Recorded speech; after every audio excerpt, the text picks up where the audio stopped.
Aquest poema, inici del Càntic en el Temple, del Salvador Espriu,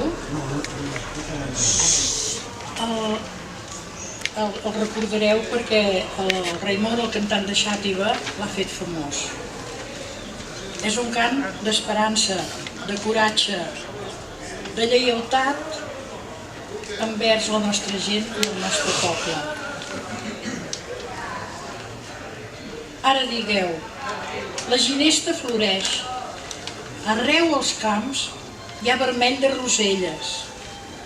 Amb nova falç comencem a segar el blat madur i amb ell les males herbes.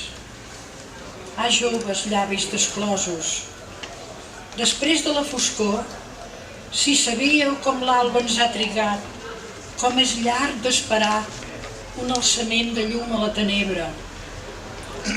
Però hem viscut per salvar-vos els mots, per retornar-vos el nom de cada cosa, perquè seguíssiu el recte camí d'accés al ple domini de la terra.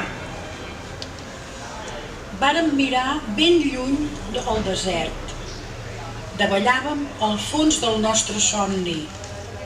Cisternes seques esdevenen cims, pujats pels esglaons de lentes hores. Ara digueu, nosaltres escoltem les veus del vent per l'alta mar d'espigues. Ara digueu, ens mantindrem fidels per sempre més al servei d'aquest poble.